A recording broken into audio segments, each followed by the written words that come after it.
विधानसभा के आगे दारू, विधानसभा के पीछे दारू, विधायक फ्लैट के अगल बगल दारू, पुलिस हेडक्वार्टर के बगल में दारू, और सबसे बड़ी बात, पूरे बिहार के बेरोजगार यूथ की जिंदगी तबाह हो गई इस दारू। पहले हम तो पहले तुम, पहले हम पहले तुम, पहले हम पहले तुम। बाबा रे बाबा।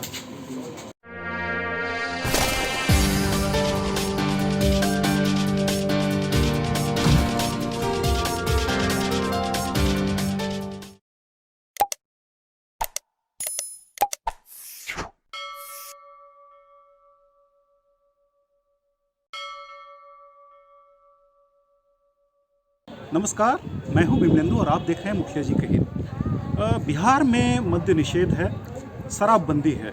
पप्पू यादव ने सीधे सीधे आरोप लगाया है कि जो कभी राजस्व का 5,000 करोड़ रुपए का हिस्सा हुआ करता था, आज पैरेलल इकोनॉमी के तौर पर 50,000 करोड़ रुपया हो चुका है। कहाँ जा रहा है यह पैसा? क्यों नहीं तय होती है अकाउंटेबिलिटी? क्यों नहीं फंसते हैं कोई अधिकारी? कोई कार्रवाई क्यों नहीं होती है? पप्पू यादव ने सीधे तौर पर कहा है कि नेताओं का टॉप टू बॉटम, विपक्ष हो चाहे सत्ता पक्ष, उनके ब्लड सैंपल की जांच हो, क्या वे शराब सेवन नहीं करते हैं, और अगर करते हैं तो उन पर कार्रवाई हो। क्या कुछ कहा पप्पू यादव ने, आइए सुनते हैं। पहला मुद्दा है सत्ता पक्ष और विपक्ष। 50,000 करोड़ की लगभग शराब की डिलीवरी और जहरीले शराब की भट्टी हर पंचायत में मिनिमम 4 ऊपर 5 से 6। दलितों को धमकाकर, प्रलोभन देकर, डराकर दलितों के गांव में थाना और माफियाओं के द्वारा भट्टी का संचालन प्रत्येक पंचायत। कोई ऐसा पंचायत नहीं है जिसमें जहरीले शराब की भट्टी का उत्पादन नहीं हो रहा। कल भी कुडनी में 4 लोग मरे, 2 लोगों का नाम दबा दिया गया, डरा दिया गया, 302 के मुकदमे की धमकी दी गई। जिनका हस्बैंड डेथ कर गया, उनकी पत्नी पर 302 का मुकदमा कर दिया गया। और जबरन जो कभी दारू का सेवन किया ही नहीं है, उस लड़के को दारू के नाम पर उठा करके ले जा करके पूरे तरह से मारपीट करके जेल में बंद कर दिया। हाजीपुर में भी एक परिवार ने दारू करने वाले धंधेबाज के बारे में चर्चा की। पुलिस माफियाओं के कहने पर उस घर में पूरी लेडीज को पीटा, बिना लेडीज सिपाही के, और उस घर के 7 जेंट्स को गांजा और कट्टा हाथ में थमा करके जेल भेज दिया।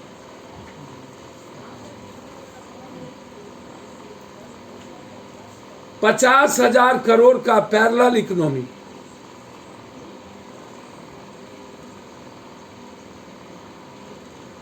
हम नीतीश जी से आग्रह करेंगे, हम नीतीश जी के नियत पर मेरा शक नहीं है, लेकिन नीतीश जी की इच्छा शक्ति पर हमारी गहरी चिंता है। नीतीश जी का जो शासन प्रशासन का तंत्र है और जो मंत्रिमंडल है, वो हाथ से निकल चुका है। मेरी चुनौती स्वीकार करे यह सरकार और विपक्ष, पूरा विपक्ष और सत्ता पक्ष और पूरा का पूरा थानेदार का ब्लड सैंपल का जांच हो। पता चल जाएगा कि डेली थाना में रहने वाले लोग दारू पीते हैं कि नहीं।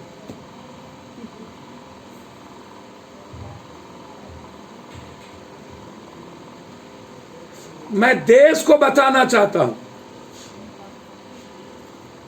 कोई थाना लगभग पदाधिकारी हैं जो बड़े लेवल पर, स्कॉच से ऊपर लेवल पर दारू सप्ताह में 2 दिन शनिवार रविवार तो जरूर पीते, और मैं उसकी जांच चाहता हूं। सत्ता पक्ष के नेताओं की भी जांच चाहता हूं और विपक्ष का भी टॉप टू 10, 100 का जांच चाहता हूं। यदि हिम्मत है तो पप्पू यादव की चुनौती को स्वीकार करें। सत्ता पक्ष और विपक्ष खुद तैयार हो ब्लड सैंपल जांच कराने के लिए, और नीतीश कुमार जी अपने पदाधिकारियों का ब्लड सैंपल जांच। इससे पता चल जाएगा कि दारू किनके संरक्षण में चल रहा है। दारू माफियाओं के कहने पर पूरा पुलिस महकमा गलत केस दर्ज करके लोगों को जेल में बंद कर रही, और दरोगा के कहने पर माफिया उन लोगों को का मर्डर करवा देती है जो लोग थाने को या किसी ऊपर तक खबर भेजता है। तो फिर कौन केस करेगा?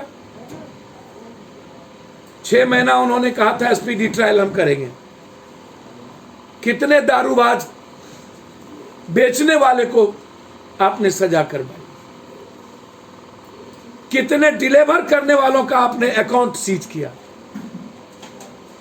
कितने नेता और पदाधिकारी और दारू बेचने वाले माफियाओं की संपत्ति आपने सीज की, और कितने लोगों को एसपी डीएसपी आपने कहा था सब के सब, जब कानून बनी थी कि आप एसपी और डीएसपी दरोगा सब इसमें डीएम पर एफआईआर होगा या सस्पेंड होंगे। 5 सालों के अंदर एक भी एसपी डीएसपी डीएम या पदाधिकारी को आपने जिले में सस्पेंड नहीं किया।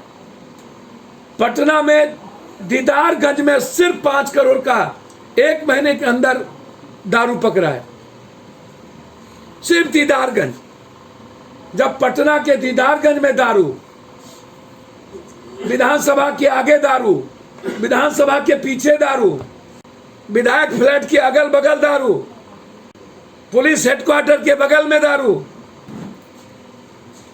और सबसे बड़ी बात, पूरे बिहार के बेरोजगार यूथ की जिंदगी तबाह हो गई इस दारू। कोई ऐसा यूथ नहीं होगा जो सरल तरीके से पैसा कमाने में 2, 4, 5, 10 बोतल का डेली डिलीवर नहीं करता। इससे बड़ा अभिशाप किसी स्टेट के लिए, किसी परिवार के लिए क्या हो सकता है? तो क्या कोई डेडलाइन नीतीश सरकार देंगे कि इस डेडलाइन के बाद कोई दारू और कोई भट्टी और कोई जहरीली शराब नहीं मिलेगी? एक डेडलाइन हम चाहते हैं, और उस डेडलाइन के बाद मेरा आग्रह है कि फिर पूरी मंत्रिमंडल का क्या इस्तीफा देंगे। मैं मानता हूं कि आप जिद पर रह रहे हैं कि इसकी रिव्यू नहीं करेंगे। जब डीजल की कीमत बढ़ सकती है, डेली गैस की कीमत बढ़ सकती है, तो फिर दारू पर आप क्यों नहीं टैक्सेस को 100% कर देते हैं? कर दीजिए 100% टैक्स, और करके जिले और अनुमंडल पर, जिले में 5, अनुमंडल में 1 कर दीजिए, ताकि बिजनेस पॉलिसी से लेकर के नेशनल इंटरनेशनल पॉलिसी के साथ हमारे यहां लोग आए। प्रतिज्ञा लेने की जरूरत है। जहरीली शराब जो बन रहा है, जिससे बिहारी नासूर हो चुके हैं, उसको समाप्त कर देने की, और जो जहरीली शराब बनवा रहा है उसको 6 महीने के अंदर फांसी की सजा। एसपी या सीनियर पदाधिकारी कब सस्पेंड होंगे और कब उन पर अकाउंटेबिलिटी की जिम्मेदारी तय की जाएगी, और कब उत्पाद मंत्री पर अकाउंटेबिलिटी की जिम्मेदारी तय की जाएगी? क्या वर्तमान सरकार को यह पता नहीं है कि कौन एमएलसी, कौन एमएलए, कौन मंत्री, कौन एमपी के गोदाम में दारू है और किसके पैसे से जिले में दारू की डिलीवरी हो रही है? हाजीपुर में कौन एमएलए एमएलसी है? सत्ता पक्ष और विपक्ष दोनों के एमएलए एमएलसी का पैसा इन्वॉल्व है और दारू जो 50,000 करोड़ की लगभग पैरेलल इकोनॉमी हो गई है, उसका आधा पैसा सत्ता पक्ष और विपक्ष दोनों के राजनीतिक पार्टी को जाती। इसीलिए दोनों दारू पर चुप हैं। इतने लोग जहरीली शराब से मुजफ्फरपुर में मर गए, गोपालगंज में मर गए, भभुआ में मर गए, एक बार भी सदन बंद नहीं हुआ। इसका मतलब क्या है? देवनंदन वर्मा की हत्या कर दी गई, एक विधायक के द्वारा सदन बंद नहीं हुआ। सीतामढ़ी में मरवाड़ियों को, सीमेंट मरवाड़ी को परसों गोली मार दी गई, सदन बंद नहीं हुआ।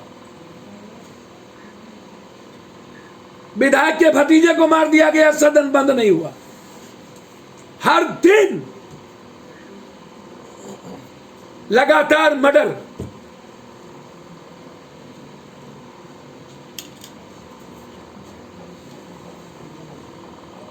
तो मेरा सरकार से डिमांड है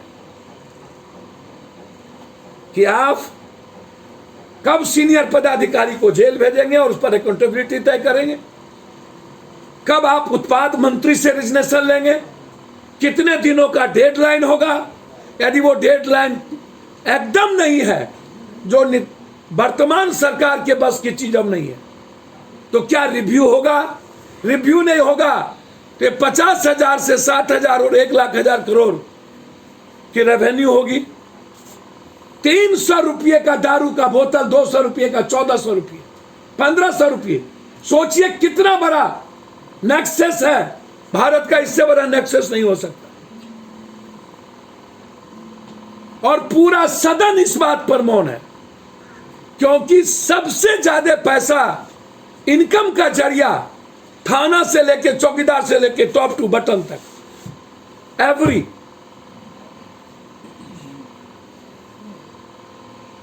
पूरा नेपाल, बंगाल, यूपी, झारखंड बॉर्डर तस्करों का अड्डा।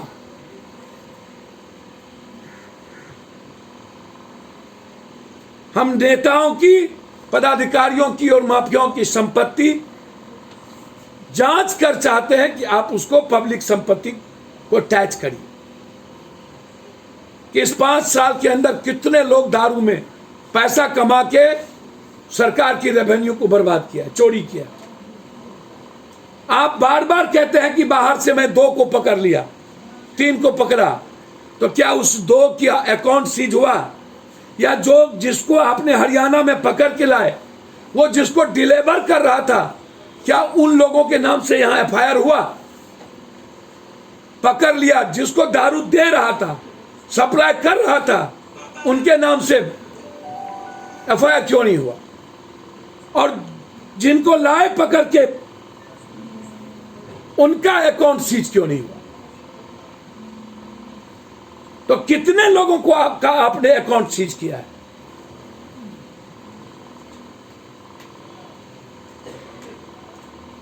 ₹5,500 करोड़ रुपया बजट था दारू का बिहार में, और आज 50,000 करोड़ रुपया का पैरेलल इकोनॉमी हो गई। तो 5,000 और 50,000। दूसरी तरफ पूरी बिहार की बच्चों की जिंदगी नासूर, हर फैमिली की तबाही। तीसरी तरफ दरोगा और सिस्टम वायलेंस का केस करने को तैयार नहीं है, क्योंकि वह दारू बेचवाता है, तो कोई केस नहीं हो। चौथी तरफ धंधा करने वालों के खिलाफ अब बिहार में कोई बोलने को तैयार नहीं है। या तो माफिया से मरवा देता है दरोगा, या तो फिर दरोगा से फंसवा देता है। जेल जाने वाले गरीब हैं, कमजोर तबके के लोग हैं, लगभग दलित और अंतिम पौदान के लोग हैं, पीने वाले लोग हैं, पिलाने वाले लोगों की संख्या 1.7% भी नहीं। तो 5 सालों में 5,000 से 50,000 करोड़ का जाल बिछ गया, लेकिन जेल जाने वालों में बेचाने वाला और सेल करने वाला और भेजने वालों पर सरकार की ध्यान नहीं गई, और एसपी, कलेक्टर, डीएसपी जिम्मेदारी तय नहीं, और लगातार पैसे का फ्लो नेता और पदाधिकारी माफियाओं के बीच। हमें 6 महीने के अंदर फांसी की सजा या आजीवन कारावास,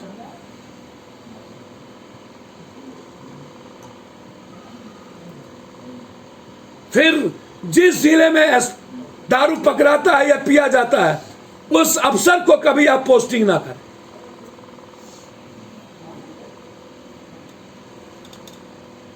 तीसरा और अंतिम, मैंने पहले कहा कि मर्डर और बलात्कार पूरी बिहार कंप्लीट रूप से व्यापारी और आम लोग तबाह हो चुके हैं। मैं सीतामढ़ी और देवनंदन वर्मा के केस में पटना से एसआईटी या सीबीआई जांच की मांग करता हूं, और दरोगा की केस।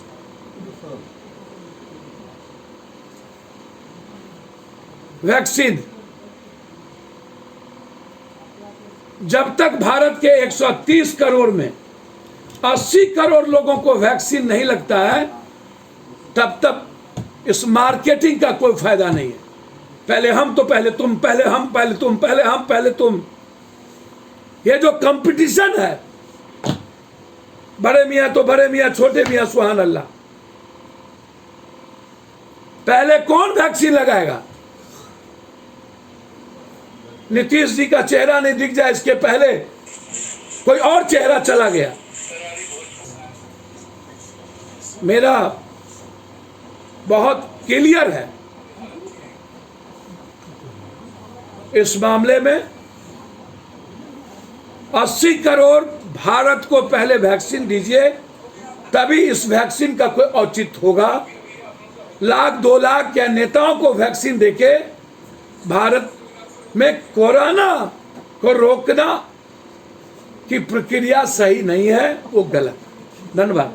नहीं चल रहा, मैं कह रहा हूं जहरीला शराब घर घर पहुंच रहा है। 50,000 करोड़, बाबा रे बाबा। एक तो बाहर से शराब का आना और उससे ज्यादा जहरीले शराब का बिकना, और चरस, अफीम, गांजा के बारे में तो आप कहिए ही नहीं। नीतीश जी ने जिस तरीके से यूथ की बर्बादी का रास्ता तय किया, यह सरकार शायद आने वाले समय में नेताओं को माफ नहीं करेगा, आने वाली पीढ़ी। सर, एक सवाल, आपने कहा नीतीश जी की नीयत पर शक नहीं है, इच्छा शक्ति पर शक है। तो सर सारे पदाधिकारी उनके, क्या वाकई नीयत पर शक नहीं है? नहीं, बिल्कुल नीयत पे शक नहीं। वो जिस जिद के कारण महात्मा गांधी, जिसके कारण वो बंदी की बात किए हैं, तो नीयत पे शक नहीं है। लेकिन इच्छा शक्ति में सारा पदाधिकारी नीतीश जी के से बाहर जा चुका है, और सारे एमएलए, एमपी, मंत्री का रास्ता शराब के पैसों से ज्यादा बढ़ चुका है, क्योंकि आज सबसे ज्यादा पैसे कमाने का सरल रास्ता शराब से ज्यादा कुछ नहीं हो सकता। Thanks for watching. Please subscribe and hit the bell icon.